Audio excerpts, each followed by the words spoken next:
Here's a photograph my brother made. I think this is one of the few photos that I'm not responsible for. A picture that my brother made of myself in the cab of Conrail 2813 in the spring of 1982. The short version is my brother goes, "How come you get to ride in engines and I don't?" And I answered, "Well, if you're interested in an engine ride, I'll get you one." So we went down to Palmer, and it was really pretty easy. I mean, there was a work train sitting there, and I just simply said, "Hi, my brother's never been in an engine before." Next thing you know, we were fitted out with Conrail baseball caps, and we got to go for an engine ride, as you do. And now it doesn't want to advance. Yeah, okay, so December 17th, 1983, Mass Central initiated excursions on the Ware River branch, and here us riding behind their, at then time, one former New York Central coach behind NW5 2100, passing Thorndike, Massachusetts, on the way towards Palmer. And not actually on the Boston and Albany, but it's a nice picture in the yards near South Station about 1984. One of my mentors in photography and probably the world's premier Boston and Albany enthusiast was Robert A. Buck, seen there at the center of the photo, proprietor of the Tucker's Hobby Store in Warren, Massachusetts. And Bob started photographing the Boston and Albany in the early 1940s and had a premier collection. His son, Ken Buck, has been very generous in allowing me to use pictures. Bob passed away about 10 years ago at the age of 82. But in the 1980s, 90s, and 2000s, I regularly traveled with Bob and learned an incredible amount about the Boston and Albany from Bob. And there we are at West Springfield Yard at a meeting of the West Springfield Train Watchers Club, which was largely retired railroaders, many of them off of New York Central and its successors. As some of you know, I've written several books on signaling. I have a lot of photographs and documentations of signals. And here we have one of the signals, block signals on the Boston and Albany near milepost 130, looking west. The interesting thing about the signals on the west end of the Boston and Albany is they were continuously lit, while the signals on the east end, except for control points, were approach lit. Just one of those little curiosities that you pick up over the years. Westbound ballast train at Middlefield, Massachusetts, again featuring a caboose and the block signals, both of which disappeared from the Boston and Albany in the mid-1980s. Springfield Station, which is a place I often frequented. If you look very carefully, you'll see a ghostly image of myself to the far left near the elevator shaft. The way these pictures were taken is I would use a T setting, which would allow me to open the shutter on my camera. And then I would walk with a strobe alongside the piece of equipment that I wished to photograph, releasing multiple strobes. And in the process, I managed to capture myself. So, and those are the Suldom powered vehicles, Budd SPV 2000s at Springfield, Massachusetts. And their predecessors, the Budd RDCs, approaching South Station, Boston in the very early 80s, probably about 1980 or 81. Again, spent a lot of time riding around on engines.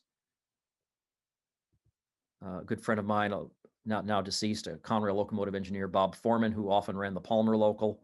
This particular day, we were up at Warrenoco, Massachusetts, with WNWS 5, which was a local that went out of West Springfield Yard.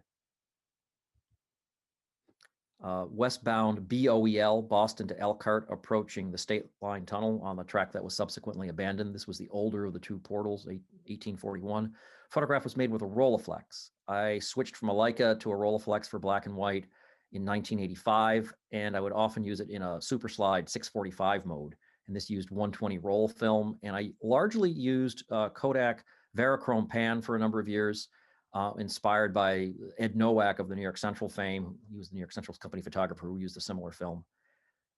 Starting in 1985, I started taking extremely detailed photo notes. And this was enormously valuable in allowing me to take much better, more accurate photos and also really keep track of what I'd been doing. And the notes have stayed with me largely. There's the odd page that's missing. But this was a Conrail NHSE, New Haven to Selkirk train, which had a lot of ballast on it. And there's my note page from the whole full day. And it wasn't particularly enlightening a lot of times. It's almost might seem to be in code. So we have the time, the location, the train, if I knew what it was, the railroad, the locomotives involved, and then exposure notes. And then for the train we just saw, there's the entry. And I kept this format of notes from 1985 until 1998. Somewhere in there, I also switched to a journal format, which is what I use today. I actually have notebooks dating back to 1977, although there's not a lot of railway notes in the early one. Huntington, Massachusetts, which had an unusual arrangement where instead of traditional grade crossing, they used a traffic light. The traffic light would go yellow as the train approached the crossing and red before, obviously, the train intersected the crossing.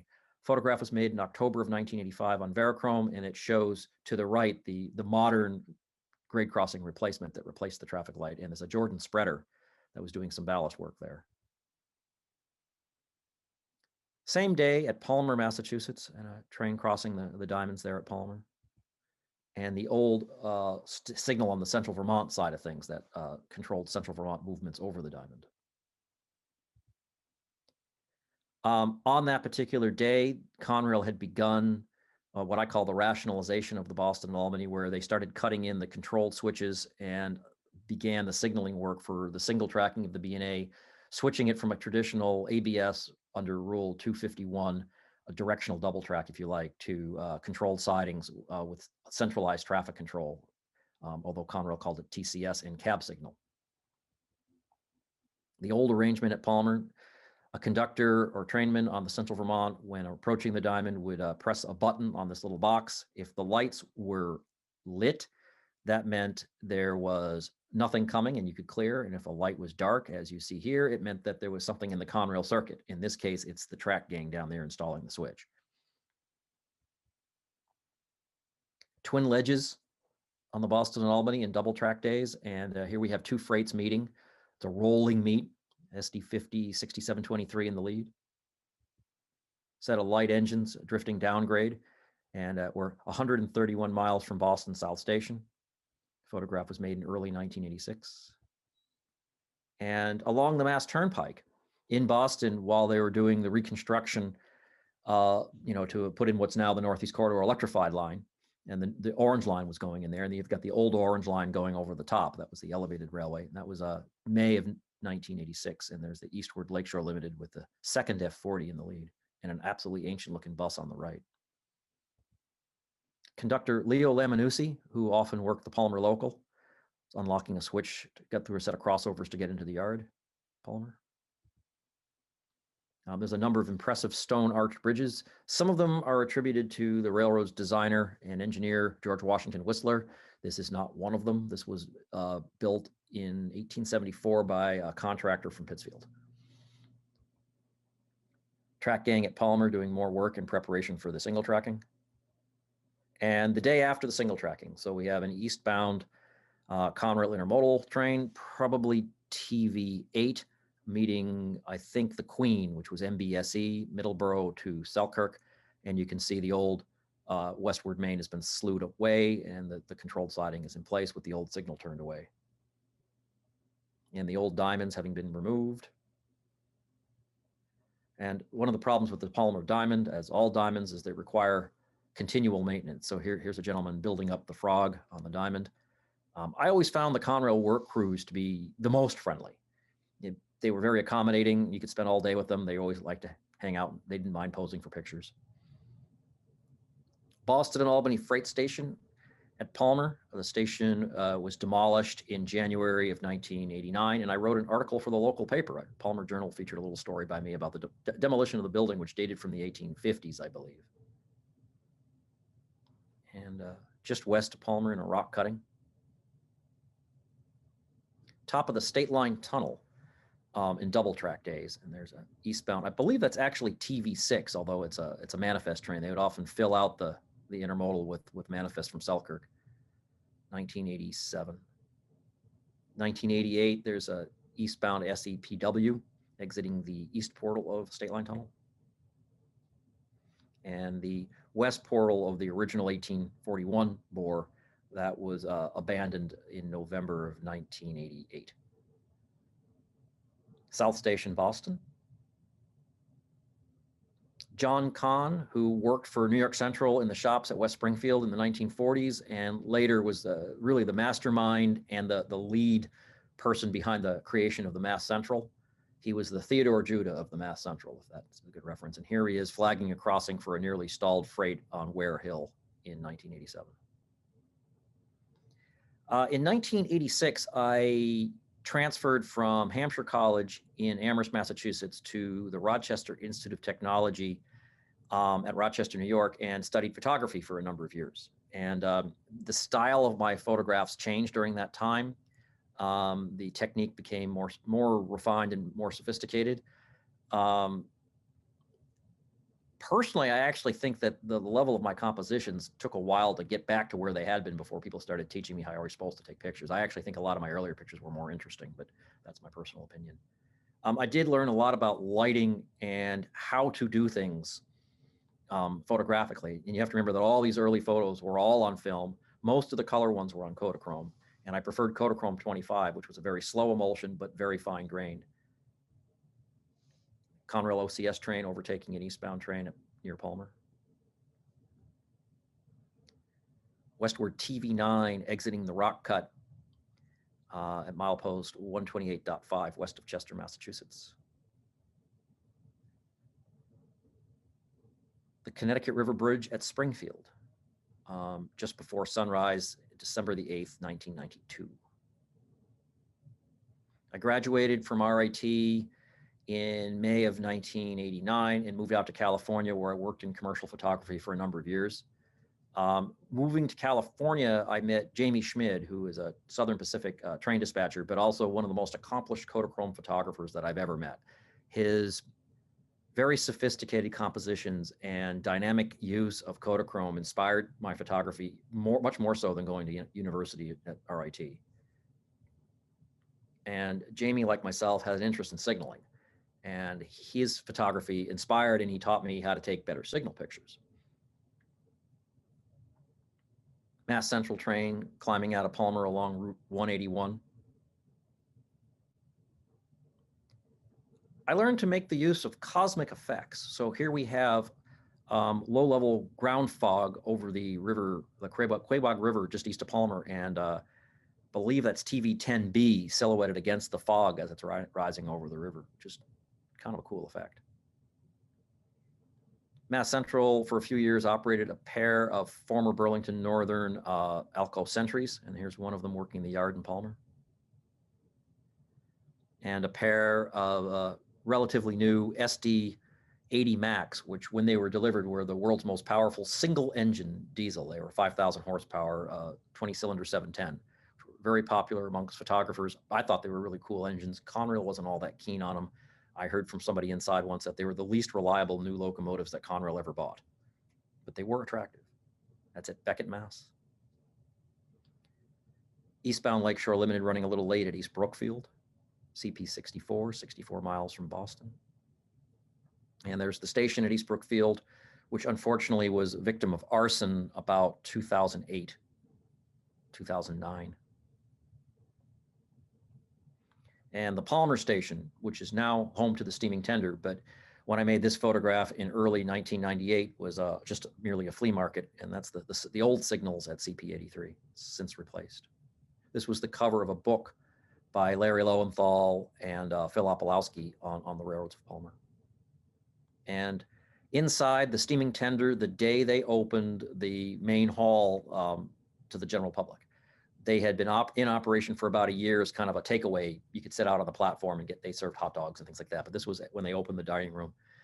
Robin and Blake Lamoth, who are the proprietors, invited me in, and I made some photos, and the floor was nicely varnished. They did an absolutely gorgeous job.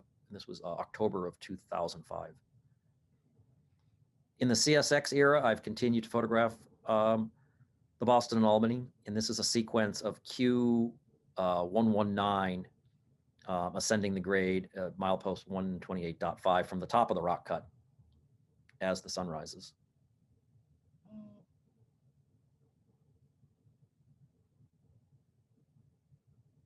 And a digital photograph. Picture was made in 2011 of an eastbound CSX intermodal train exiting the Twin Ledges near Middlefield, Massachusetts. Again, I gradually switched to digital. I resisted digital for a number of years. In 2009, I bought a Lumix LX3 to use as a light meter. And after about a month or two of playing around with it, decided it was a good camera to take digital pictures with. And about a year later, I bought a Canon EOS 7D, which I made this photograph of a CSX local coming along the Mass Pike in Newton. And with the Lumix, the nice thing about the Lumix is it's very small, it's very lightweight, and you can easily get your lens through a fence. And this is MBTA 10 passing milepost 10. And another view of MBTA 10 passing milepost 10. One of the things you'll find through a lot of my photography is I usually obtain a level of access above and beyond just standing trackside. And Mass Central 1750 coming down the grade a few years ago, coming down Ware Hill. And that concludes the Boston and Albany portion. The next big project, and directly related to my move to California in 1989, was Donner Pass. Donner Pass, of course, being the first transcontinental railway completed in 1869, Gold Spike at Promontory, Utah, all that. When I was photographing it, Donner Pass was still operated by Southern Pacific. And there were still some rather impressive snow sheds, such as the one at the summit. This is at Norden, California, elevation just over 7,000 feet. I found the Southern Pacific the most approachable of all the big railroads. About 1990 or so, I went into the offices at 65 Market Street and met with the head of public relations, and he organized for me to get a letter from the operating department to be on the property in day or in night to make photographs. And that was a self-renewing letter that I had for at least 4 years. And it allowed me to pretty much do whatever I want. Occasionally somebody would challenge me, but generally if you produce the letter, they realized it wasn't their issue. Inside the snow sheds at Norden, these were demolished about 1993. The Southern Pacific line was pretty sparsely traveled then as compared to now. Now it's, of course, UP's primary route to Northern California. SP was running about 3 freights each way a day, plus Amtrak's California Zephyr when I first started photographing it. Their unification with Rio Grande rapidly put more trains on. So by the mid-1990s, they were really running a lot of trains over Donner, probably 7 or 8 each way a day. A location known as Alta, it's also known as Old Gorge. It's where the railroad runs along the lip of the American River Canyon, and the rails are about 2,000 feet higher than river level. On a clear night, you can actually see the lights of Sacramento through that gap. And somewhere I've got an underexposed Kodachrome that demonstrates that. I was absolutely fascinated by the helpers on Donner Pass. I had missed regular helper operation on the Boston and Albany. Conrail discontinued regular helpers about 1982. I didn't really start photographing the West End until 1983, and spent a lot of time photographing the helpers on Donner Pass.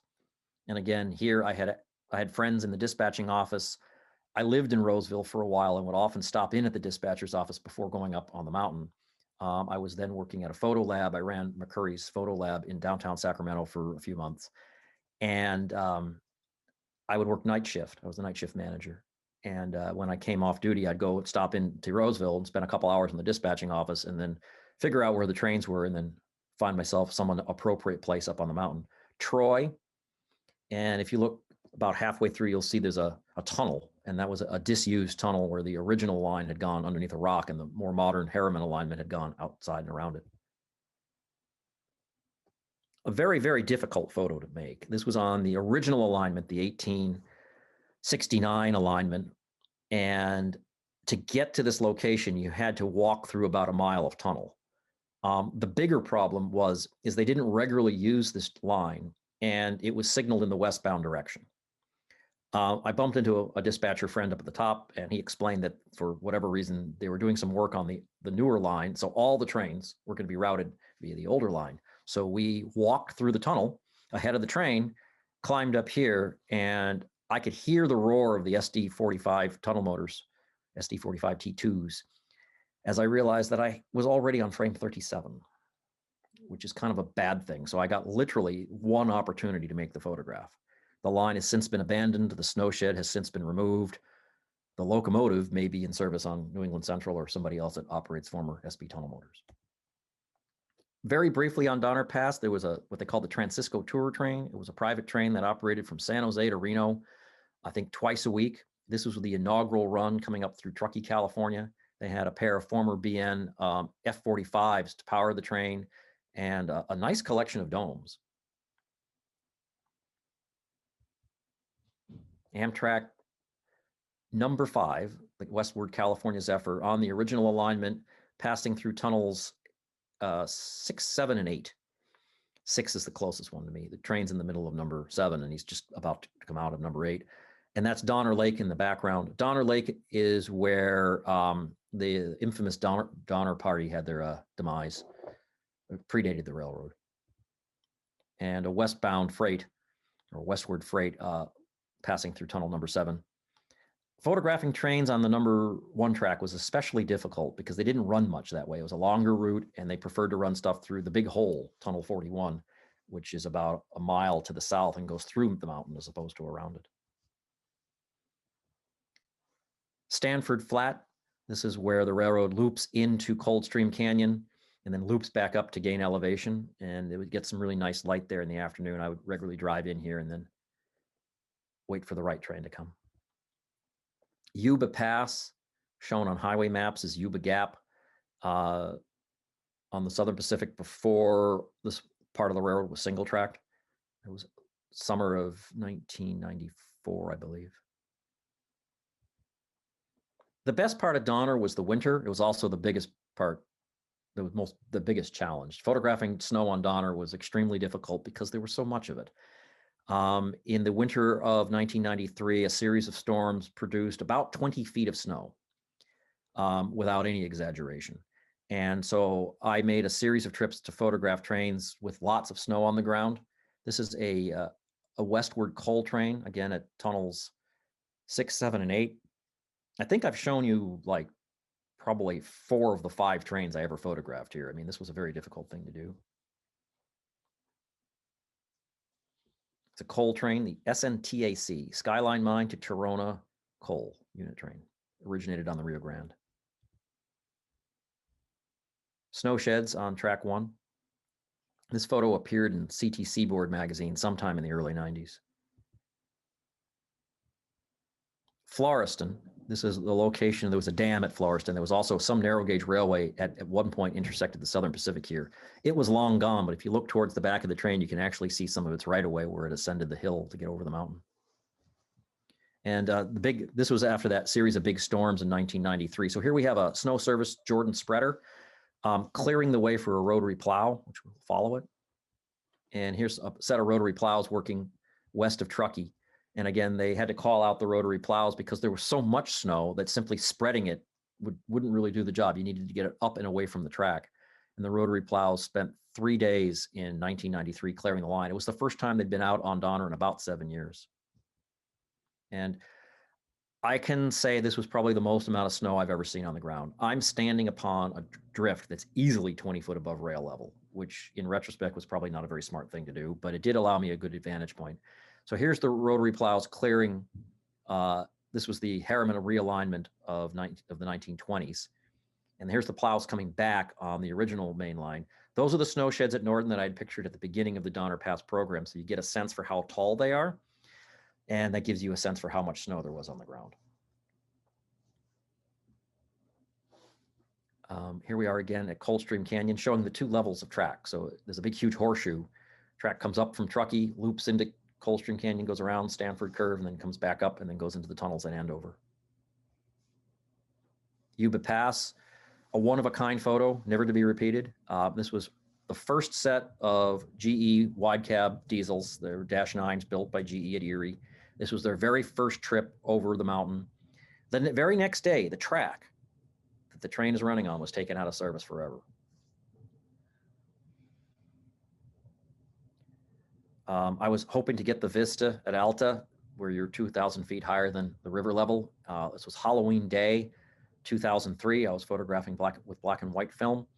And then shortly before the train showed up, the snow actually rose up out of the canyon and enveloped me. And a set of Union Pacific SD40-2s leading. The sound was incredible because the combination of the snow and the stillness allowed you to hear this train coming for about 45 minutes before it appeared. Amtrak's westward California Zephyr at Boca Dam with GE Genesis P42s. And if you look carefully, you'll see that there's somebody making my photograph from the head end of the engine. And a Union Pacific Autorack train at Shed 10. And I can credit the Burlington Northern Santa Fe has trackage rights over Donner Pass, and some of their people were hoping that I'd show them the line because I knew where all the good photo locations were. So I thought that was a pretty good deal. Part 3 of my big projects is Irish Railways. I visited Ireland for the first time in February of 1998, and I lived there on and off until November of 2019. My fiance Chris and I are planning to go back for a short visit April of this year, and again after our wedding in September. But anyway, these photographs were made over a period of 20 years. When I first went to Ireland, just about everything on the railroad was locomotive hauled, except for the Dart Electrics and a handful of rail diesel cars in suburban service out of Dublin. That has changed.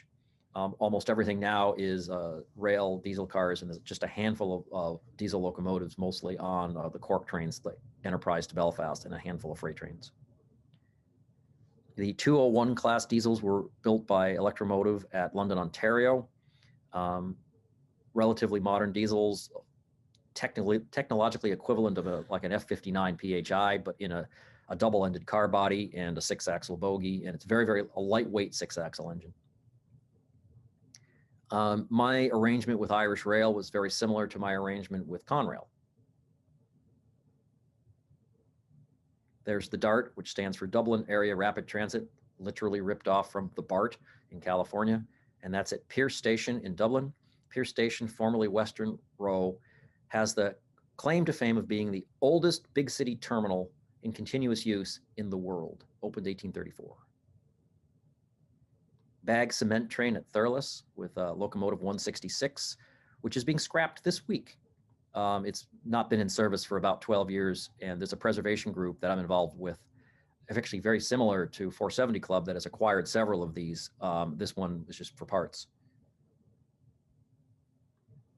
Again, I made photographs over a period of years. This picture was made in the spring of 2003 of the signalman at Ballinasloe signal cabin, and he's looking at prints that I made of his predecessor that I had taken 5 years earlier in exactly the same cabin. I was here the day the cabin closed, and afterwards I presented the station master with a photograph, which the last time I was in Ballinasloe was still on display in the station. Signal cabin at Mullingar, which was a double junction on the old Midland route. I arrived by the train you see at the right, which was the RPSI, Railway Preservation Society of Ireland Special. And this was a big, but not particularly active signal cabin. Again, Ireland was the first country in Western Europe to buy General Motors diesels directly from LaGrange. And you can see a pair of derelict examples thereof at the right, and a then brand new rail car, a 2800 series rail car. Now, the Irish would get the joke in this picture. I'll have to explain it to you. The 2800 series rail cars have never been cleared to service north of the border. So in the destination board, it shows you Belfast, except the cars have never been to Belfast. But that was a joke then and now. And a pair of the 121 class 1961 GMs and a single engine of the same class working at the North Yard in they're actually the old granary yards in Dublin. That's the big yard, by the way. That was the big yard. They didn't have yards like North Platte or Selkirk in Ireland. The DART.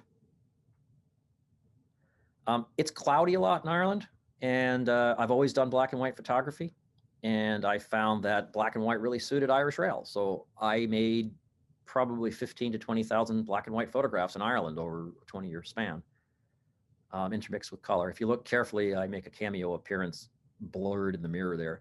That's Jimmy Donnelly. He was the signalman at Bird Hill, County Limerick.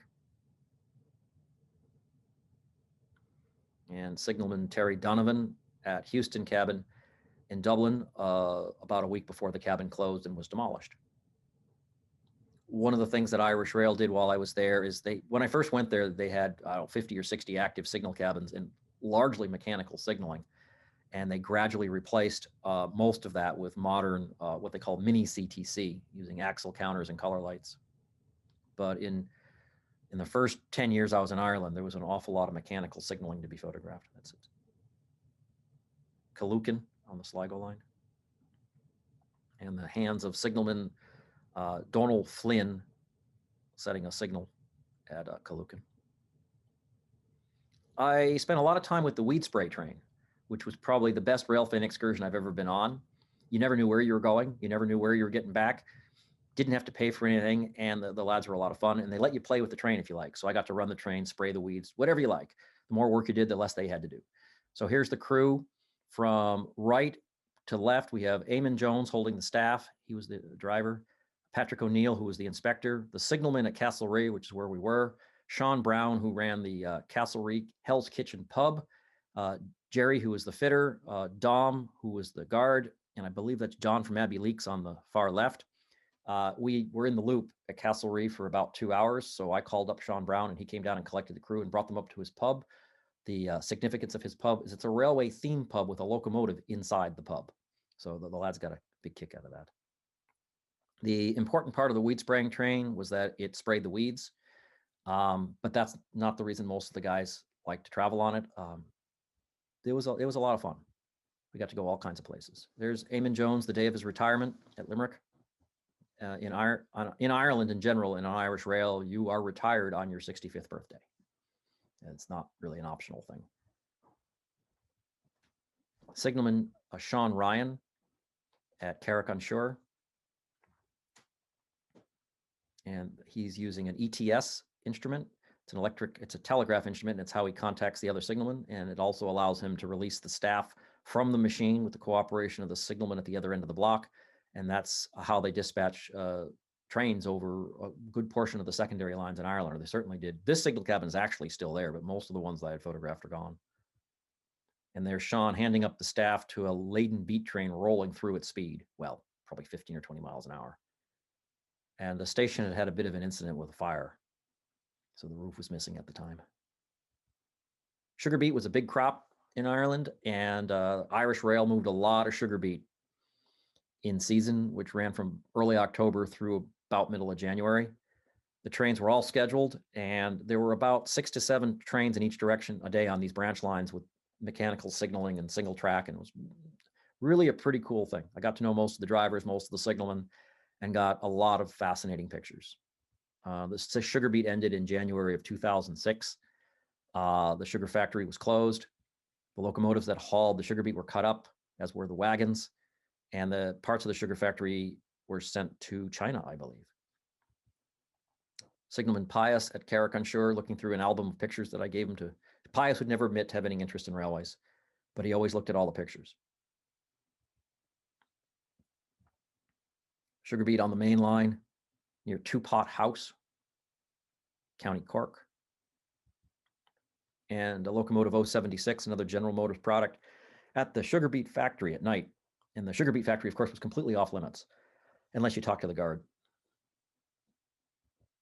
And there they are hosing out. The way they got the sugar beet out of the wagons is they'd open the trap and they had high pressure hoses that would hose out all the sugar beet. It also had a secondary effect of washing a lot of the muck off the sugar beet. A little bit about the black and white. I, over the years, refined my black and white technique above and beyond what most people do. I have a very complicated multiple step process. I usually use a 2-step developer. So I develop with one developer, and then I use a second developer, and I go through the whole process, and then I tone the negatives in selenium, which I've done here. And these are actually reversed, so you can see them not backwards, right? So, or not inverted. And here the selenium tone should have a slightly pinkish color to it. And that allows you to get greater highlight detail, which you can see in the headlight on the top photo in particular. But more importantly, it archives the images. It does an ion exchange with the silver in the emulsion. So if treated properly, these negatives should last indefinitely, which was the intent. And there's an enlarged version of engine 84 with laden sugar beet at Cherryville Junction.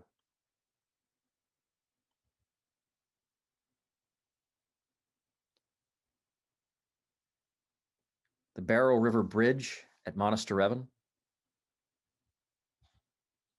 The siding at Ballyhonus in County Mayo was only used 1 day a week. There was an extra train, it was Friday only, that went to Ballina that would meet the Westport to Dublin train. So we had organized to be here to get the meat, and it would only be used if the trains were actually on time.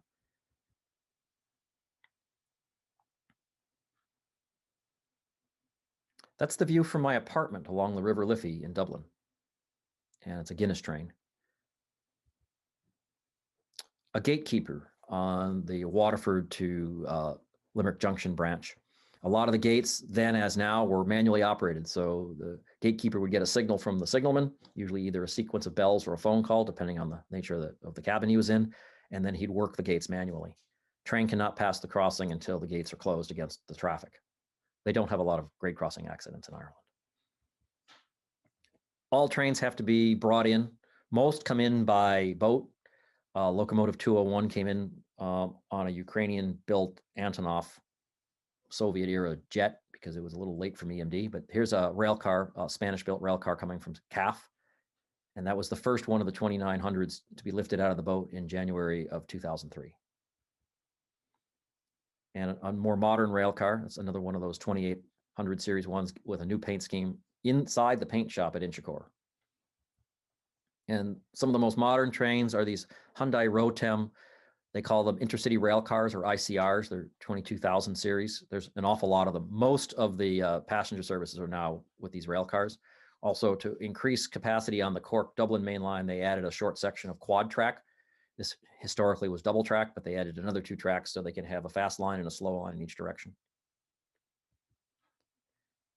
This is right near my apartment in Dublin, and it's the morning IWT liner. It's a freight train that runs from Dublin to Ballina.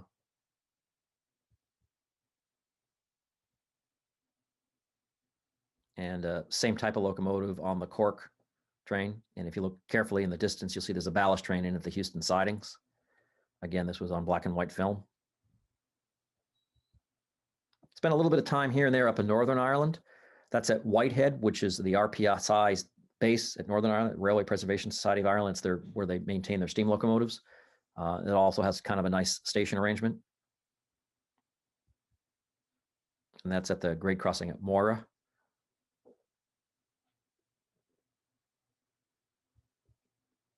The last place in Northern Ireland to regularly use semaphores was at Castle Rock. And they used a somersault style, a British style semaphore. Near Castle Rock is this view. The train's coming from Derry on its way to Belfast. It's one of the more spectacular scenic views you can see from the train. The Dublin-Belfast Enterprise at Drogheda, crossing the Boyne Viaduct. And these photographs were made October 26th, 2019. So some of the more recent pictures. And then not far behind the Enterprise is the RPSI steam train with compound number 85. And that's crossing the Boyne River Viaduct.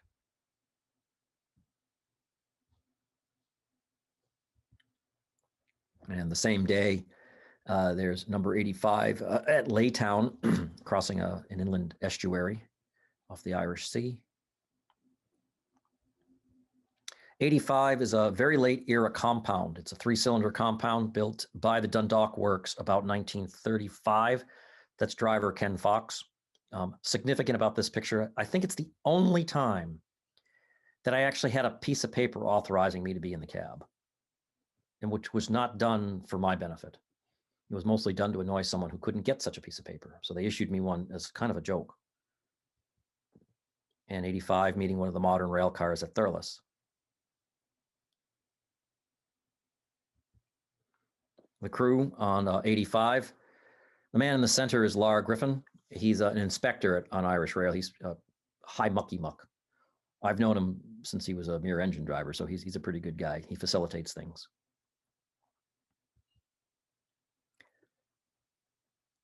The Dart. Now, one of the best times to photograph, ironically, is in the rain at night. You just get better pictures. And I figured I'd conclude with something that would probably be of interest to most people watching it, which is Conway Scenic. As I was introduced, I'm the manager of marketing and events at Conway Scenic, and I take an awful lot of pictures around the place. Interestingly, although I now take a lot of pictures of Conway Scenic, my introduction to Conway Scenic was in 1998 when I had a gig working for Great Train Escapes, taking some photos for them, but more importantly, working as like an onboard narrator and, I don't know, logistics guy. I just made sure that everything happened that needed to happen.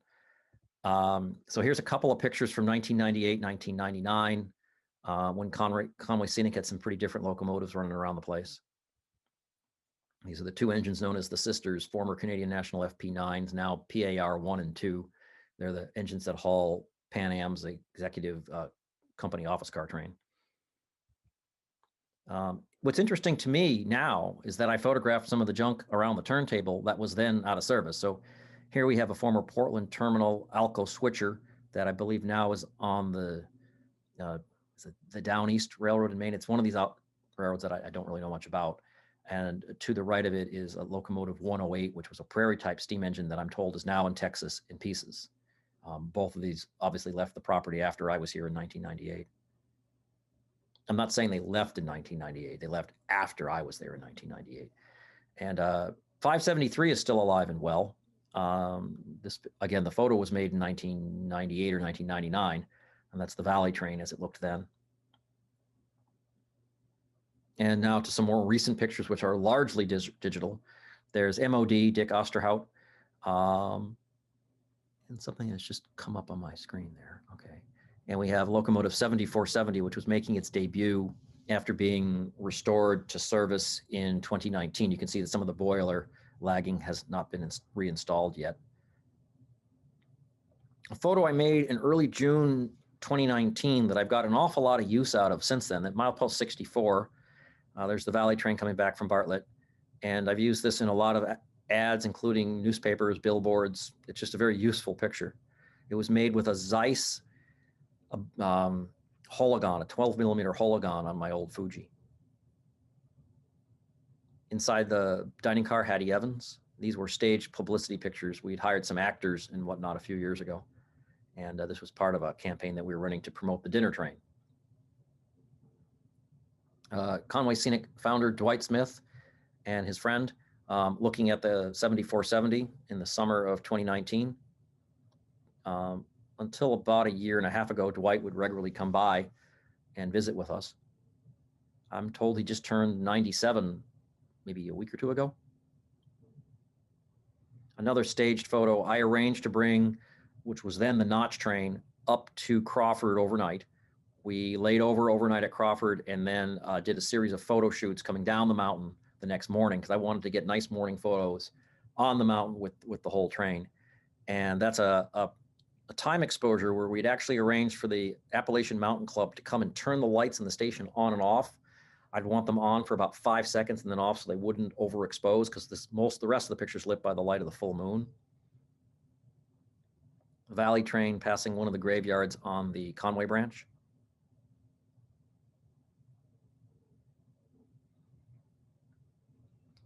And Mass Bay's Steam in the Snow event of 2020, which had great personal significance to me because on that day I met my fiance, Chris Sabatino, who actually took these pictures behind me, if you can see that. And this was 7470, getting ready for the day's trip. And Connor Maher was involved with the train that day. And at that stage, we had renamed the 7470 the Dwight Smith, as you can see in the picture. And the train up at Notchland, where we was doing a series of orchestrated photo run-bys. And again, at Cobb Farm Road at Second Iron.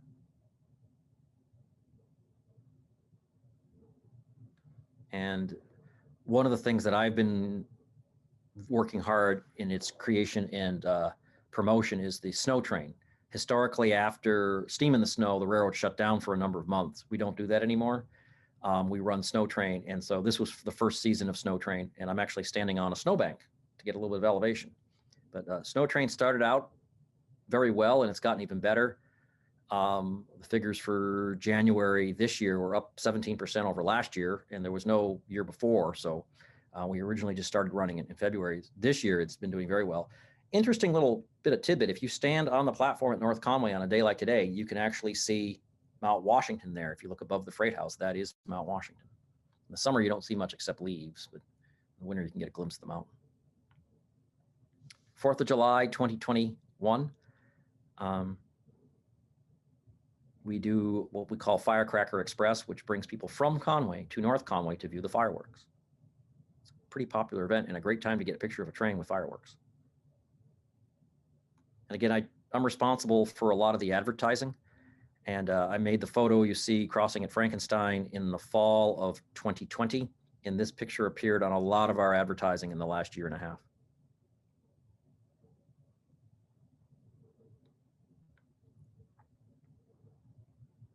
And the same train, same location, coming the other way on the same day. One of the things I've done is I've spent a lot of time hiking around on the mountain, doing high rail trips and engine rides and whatnot, trying to find different locations. I mean, you see a lot of the same locations again and again in photographs. So I've been trying to do stuff that's different. That's near milepost 83, which is one of the more difficult places to get to. I mean, it's not near anywhere worse than any place I went on Donner Pass, but it does take a bit of walking to get in here, or a trip on a high rail truck. Engineer Adam Bartley on his first solo run to Crawford. And Mountaineer, yeah, that's the Mountaineer, had gone up to Crawford and come back, and weather was miserable that day up on Crawford Notch. It was just flat and drizzling. I get back down to Conway, climb off the engine, and the best picture of the whole day was right there at the golf course at the station. Sometimes the best picture is the one closest at hand. Last spring, I traveled with our bridge engineer, Wayne Duffett of Tech Associates, who inspects all of our bridges. He's also often our weekend locomotive engineer. And here he is inspecting the Ellis River Truss in Glen. And Wayne takes an old school way of inspecting bridges. He works with 4 primary tools: a ruler, a mallet, a mirror, and an iron rod. And that's how he does most of the inspections on the bridges. But he leaves no stone unturned. Wayne is one of the foremost bridge engineers in this part of the country, and he knows his stuff. Probably the most interesting thing was we had to inspect below the Willowbrook Bridge, which required us to rope through the bridge. So I got to go places that a lot of people probably should never go.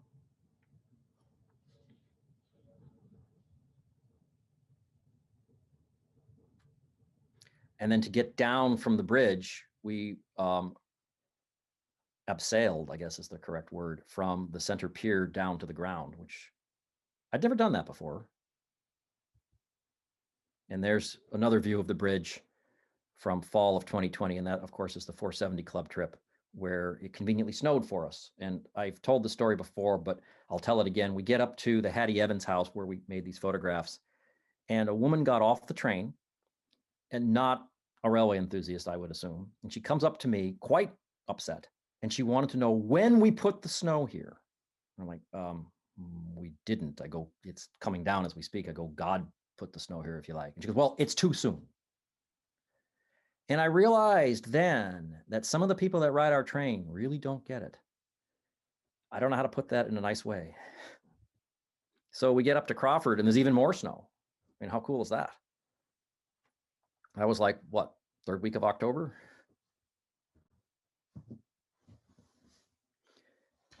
And there's Corey, who was quite happy to run the 4266 up to Crawford.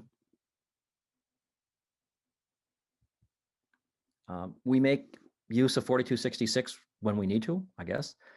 So here it is on a work train down in Conway last fall. People often ask me, when do you run these work trains? Sometimes with very little notice, like I'm in my office and the train master came in and goes, suit up, we got to go down to Conway with a ballast train. So I had enough time to grab my camera bag and effectively work as conductor on this train. There was not a lot of warning. And then, while we were in Conway, I took a picture, as you do. Last fall, it was organized to bring former Boston Main 1741, now Springfield Terminal, Guilford Rail System 72, soon to be restored. And so I thought, what would be the coolest picture? You want something iconic, but you want it a little bit different. And I have a slightly different angle on this bridge that a lot of people use. A lot of people like to scale the rocks, which is basically illegal and really stupid. I have done it. I did that once or twice, and I realized this is lethal. So I found a better way up to get a picture of the bridge. There's actually a much safer way to get up to the bridge. It just requires a little more walking. So on that day, I went up here. And there was about 30 people all taking a picture here when I made this photo. That was October of 2021. And train didn't go particularly fast. So I had time to walk back and get ahead of it again. So here we are at River Road in North Conway of the 4266, bringing the 72 across. And on the turntable at North Conway. Now, personally, I think we should leave it as the Guilford Heritage Unit. I just think it's too cool. I mean, look, how many of those are left? And there's George, probably about the time I told him what I just told you. And Corey, who had brought the engine over the mountain. And I had seen this picture somewhere. This is not far from English Jack's cabin location. There's actually a trail that brings you right here, although actually following the trail is a bit counterintuitive. You're about probably 50 to 75 feet above rail level looking back at Crawford. And that was last fall.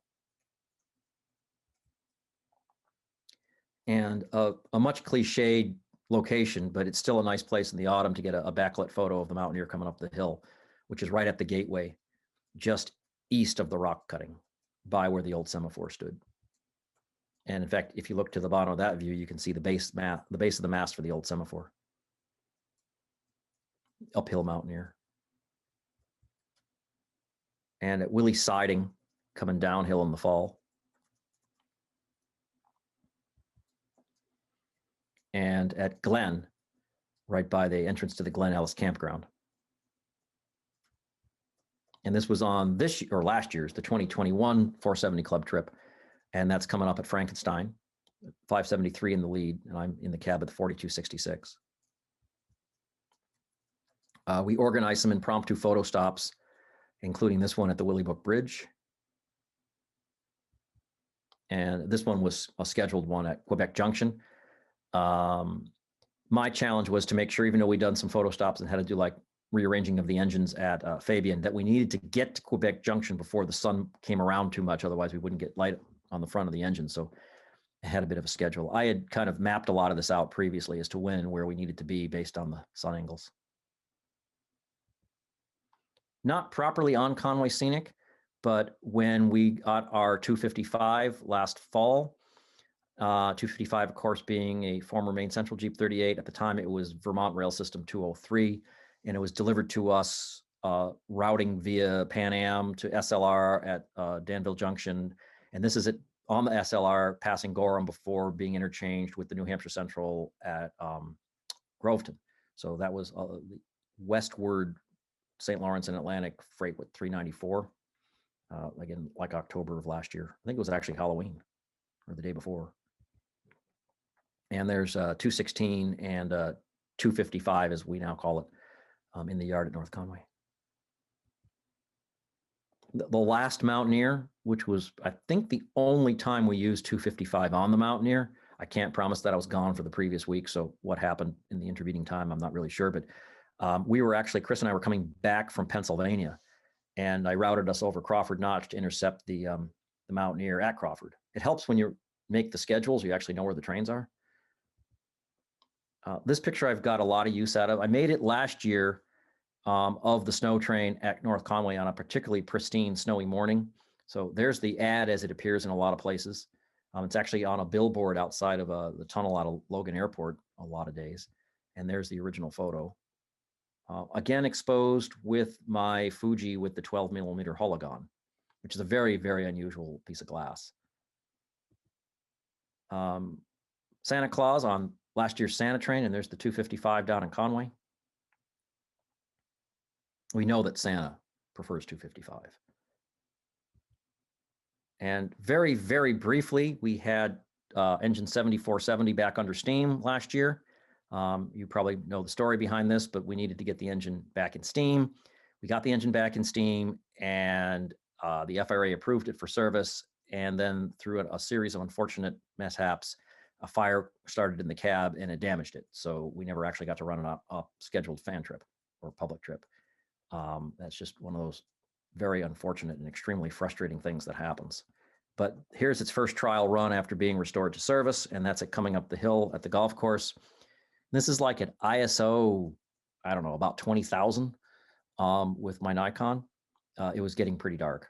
The video, on the other hand, looks really pretty cool. I think I put it up on YouTube. And about a week ago, There's a 216 on the WA track in front of North Conway Station as part of the snow train arrangement. And we've had our plow out. I think it's been out 5 times. It's actually in the wheel report that I did for Alan. It'll tell you what days it ran. This is on top of the snowbank near the Glen Ellis crossing in Glen, looking back towards, that's that same Ellis River Bridge that Wayne and I had inspected back in the spring. And it's a 1934 vintage Russell plow. And what it's primarily doing here is flanging.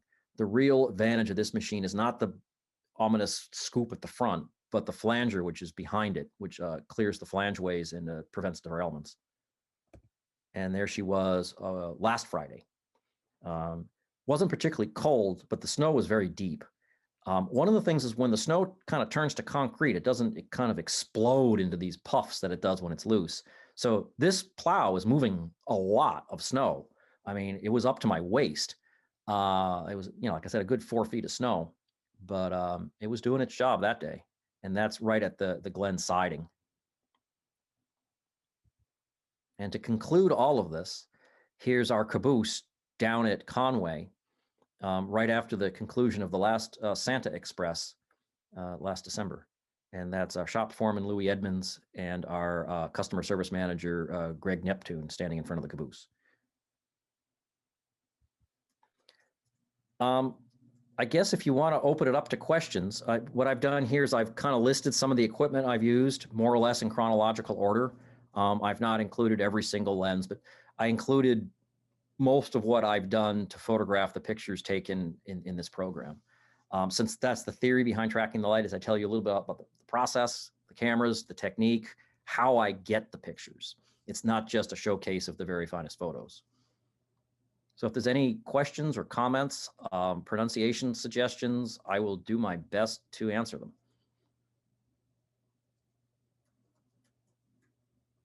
Brian, great program, and obviously you've updated it from the one you did for us in October, and must be a lot easier using your own computer. Yes, but Dave, I updated it specifically for you, so when you sat through it, it wouldn't be boring. Oh, gee, thank you. Well, I'm glad I tuned in tonight. So it's really nice to see some different material. So thank you. Well, thanks, Dave. I appreciate it. I find this presentation is great. You have this is great knowledge of your rail fan photography. Did it take you to use a lot of cameras during that time? I learned one camera at a time over the course of 50 years. There's some cameras I really like. Most of the cameras listed here I still have, except for one of the Lumixes that met a wave at Pemaquid Point in September of 2020 and didn't really fare very well. The rest of the cameras I still have. I see. Is it like collecting cameras? Well, except I collect them to use them. Oh yeah, for rail fan photography. Well, I use them for all sorts of things. I do a variety of commercial photography, and I have over the years. So railroad pictures is part of it, but not exclusively. Mm-hmm. Whatever tool is appropriate to the job. Well, yeah, one of the things about the different cameras and the different lenses is you get different types of pictures depending on what type of equipment you use. Yep. Again, that's a great presentation you have there. I am very impressed.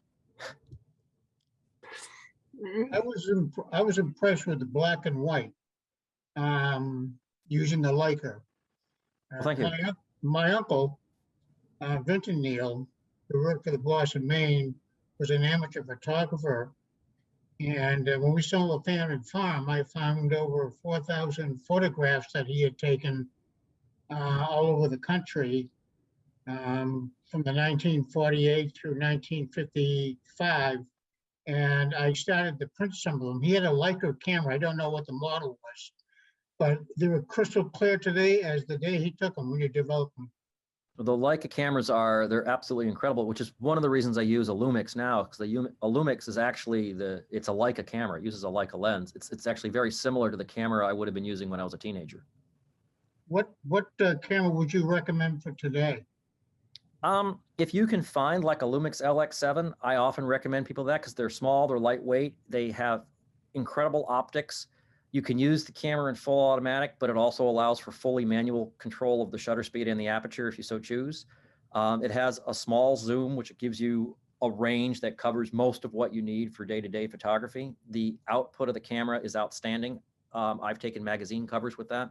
I've taken magazine center spreads with it. And the camera, it's about the size of a pack of cigarettes. It's just an absolutely incredible tool. Really? The downside is, yeah, I wish do I have it here? No, I don't. I would show it, but I don't have it here. It's probably in the pocket of my coat. I kind of wear them out. I'm on Lumix number 4. I usually get about 65 to 70,000 pictures out of them before they expire. Really? Wow. But I take a lot of pictures. Do you have a camera store or where they would something like Whoever that? sells it cheapest. I buy a lot of equipment from either B&H Photo or Adorama in New York. I think I got the last camera from, actually, I think I bought it from Amazon. I mean, whoever has the best deal. Oh, really? Wow. The current Lumix that I'm using was actually given to me by a locomotive engineer, Bill Kay, when he read on Tracking the Light that the previous Lumix had suffered a damage from a wave. He offered me one of his father's cameras. His father had been collecting Lumixes, so that LX7 Mark III, as I call it, it was actually a gift from Bill Kay. Okay, thank you.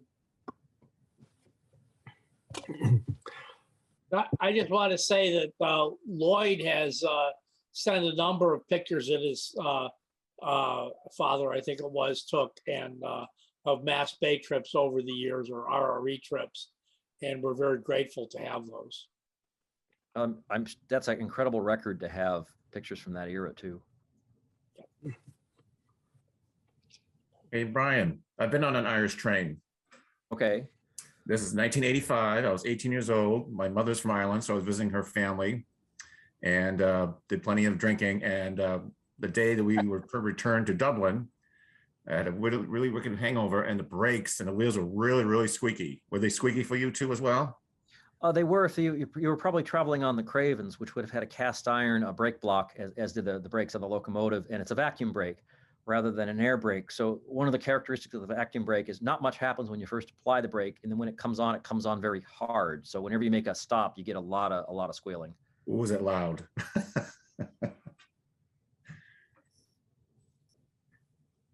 Any other questions?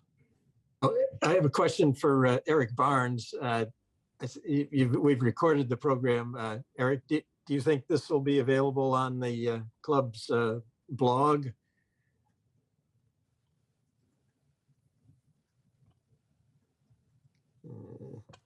I don't know if he heard you. Well, Eric, you're muted if you did hear me. Maybe you could try sign language, Well, okay. Well, I'll get him later on that then.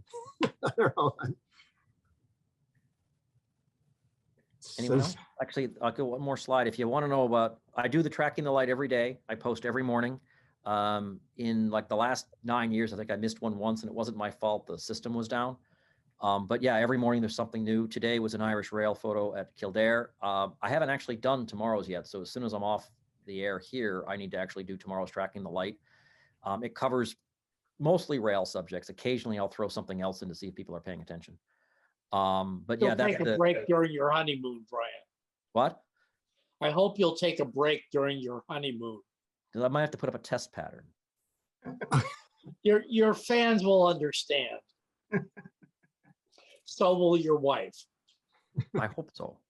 That's her pictures. I don't know if you can see me, but those are her pictures behind me. It's actually I think it's of your trip, what, 4 years ago? No, I'm still 2019. We're still seeing the. Oh, okay. Well, if it's here, hold on. Let's see. Let's fix that. There, maybe now you can see me. If you select, that's her pictures there. That's up at the Crawford. So I don't know if you can see or not. Familiar.